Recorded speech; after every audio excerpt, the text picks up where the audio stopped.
तो आज मैं आपको एक अनोखी रहस्यमय कहानी सुनाऊंगा। अगर आप चैनल पर नए हैं तो अभी सब्सक्राइब कर ले, क्योंकि यह मेरा दूसरा नया चैनल है।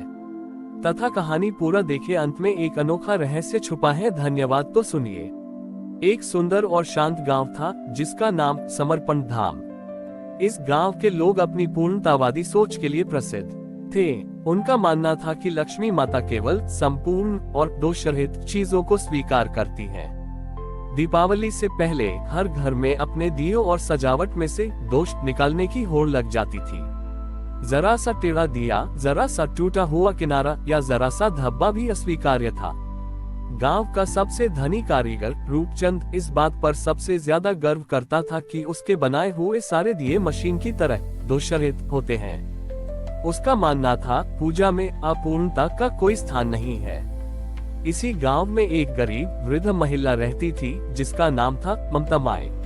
ममता माई के पास केवल पुराने टूटे फूटे दिए था। उनके पास न तो उन्हें बदलने का धन था, न ही उन्हें पूरी तरह से साफ करने का सामर्थ्य। हर वर्ष दीपावली पर वे बस दुखी होकर अपने दियों को देखती थी, क्योंकि उन्हें पता था कि वे पूर्ण नहीं हैं। इस वर्ष भी रूपचंद ने ममता माई का मजाक उड़ाया।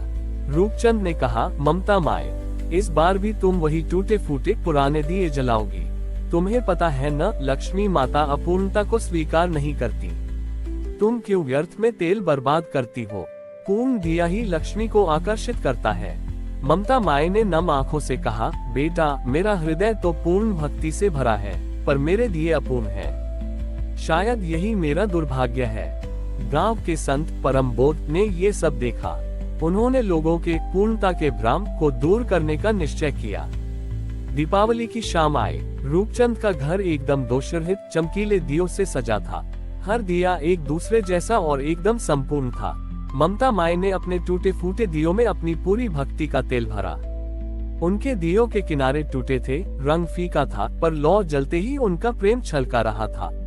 रात के मध्य में जब महालक्ष्मी नगर में प्रवेश करने वाली थी, संत परम बोध ने घोषणा की, ग्रामवासियों, आज महालक्ष्मी केवल दियों को नहीं देखेंगी, वे सत्य को देखेंगी। मैं आज एक भविष्यवाणी करता हूँ। इस नगर का सबसे सच्चा और पूर्ण दिया, जो महालक्ष्मी को सबसे अधिक प्रिय होगा, वह आज रात अचानक हवा से बुझ जाएगा। ये सुनकर रूपचंद के चेहरे पर खुशी आ गई।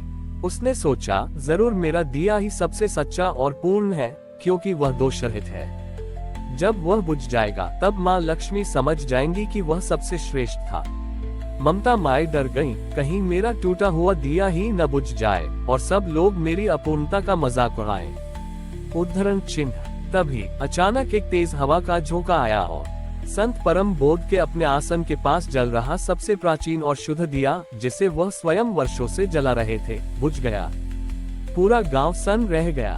रूपचंद ने गर्व से कहा, देखा, मेरा दिया नहीं बुझा, क्योंकि वह पूर्ण है। संत जी का दिया अपूर्ण था।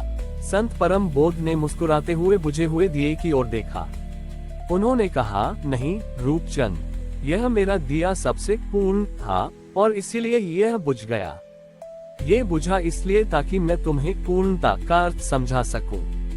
संत ने गांव वालों को समझाया, इस संसार में कोई भी भौतिक वस्तु पूर्ण नहीं है। हर दिया, हर मानव अपूर्ण है। पूर्णता केवल एक भ्रम है। मेरा दिया बुझ गया क्योंकि पूर्ण होने का अर्थ है त्याग के लिए तैयार होना। मेरा दिया बुझकर अपूर्ण हो गया ताकि वह स्वीकृति और प्रेम का पाठ पढ़ा सके। उन्होंने ममता माई की ओर देखा और कहा, ममता माई, तुम्हारा टूटा हुआ दिया सबसे पवित्र है, क्योंकि तुमने अपनी अपूर्णता को स्वीकार किया और फिर भी पूरी श्रद्धा से उसे जलाया। तुम्हारा दिया भक्ति की स्वीकृति से जल रहा है। फिर संत ने रूपचंद के संपूर्ण दियों की ओर इशारा किया, रूपचंद, तुम्हारे दियों में दोष तो नहीं है, पर उनमें अहंकार का दोष है, जो सबसे बड़ा दोष है। अपूर्ण दिया विनम्रता और प्रेम से पूर्ण दिए से कहीं ज्यादा प्रकाश देता है।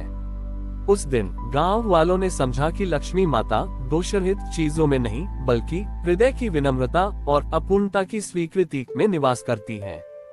संत परम बोध ने ममता माई के पुराने टूटे हुए दिए से एक बड़ा आरती का दीप जलाया। उन्होंने कहा, आज हम अपने अपूर्ण दियों को बुझाएंगे नहीं, बल्कि उनकी अपूर्णता को स्वीकार करते हुए उन्हें पूर्णता की आरती में शामिल करेंगे। पूरे गांव ने अपने अपने अपूर्ण दियों को इकट्ठा किया और उन्हें ममता माई के टूटे हुए दिए के प्रकाश से प्रज्वलित कर एक सामूहिक आरती की। उस आरती में अपूर्णता का कोई भाव नहीं था, केवल स्वीकृति और प्रेम का आनंद था। महालक्ष्मी ने उसी समय नगर में प्रवेश किया और पूर्णता के भ्रम से मुक्त हुए उस अपूर्णता के उत्सव को देखकर आशीर्वाद दिया। समर्पण धाम में अपूर्णता की स्वीकृति का भाव फैलने के बाद नगर में एक गहरी शांति छा गई। रूपचंद ने अपने दियों में हल्की सी टेढ़ी कलाकारी जानबूझकर करना शुरू कर दिया। ये दर्शान के लिए कि अपूर्णता ही विनम्रता है। ममता माई अपने पुराने टूटे दियों के कारण सबसे सम्मानित व्यक्ति बन गईं। लेकिन पूर्णता का भ्रम हटने के बाद एक नई समस्या आई। नगर के युवा, जिन्हें अब दोषरहित होने का डर नहीं था, वे अपने काम में लापरवाह हो गए। उनका तर्क था, जब अपूर्णता ही सुंदर है तो हम अपनी कारीगरी में सुधार क्यों करें? गलती करना तो प्राकृतिक है। परिणाम स्वरूप गांव के पुल टूटने लगे, फसलें लापरवाही से खराब होने लगी और व्यापार में भारी त्रुटियां आने लगी। अपूर्णता की स्वीकृति अब लापरवाही का बहाना बन गई थी। युवा पीढ़ी के नेता विजय ने आकर संत परम बोध से सवाल किया। विजय ने कहा, गुरुवर, हमने अपूर्णता को स्वीकार कर लिया, पर अब हम सुधार करना भूल गए हैं। लोग जानबूझकर गलती करते हैं और कहते हैं कि यह प्राकृतिक है। अपूर्णता का उत्सव अब विकास की रुकावट बन गया है। रूपचंद ने भी सहमति जताई। मैंने अपने दियों को जानबूझकर टेढ़ा करना शुरू किया, पर अब लोग मेरे दिए खरीदते ही नहीं, कहते हैं कि यह तो लापरवाही है, अपूर्णता नहीं। संत परम बोध ने गंभीर मुद्रा में दोनों की बात सुनी। पुत्रों, तुमने अपूर्णता का केवल आधा पाठ सीखा है। तुमने गलती करने की स्वीकृति तो ले ली, पर गलती से सीखने का संकल्प छोड़ दिया।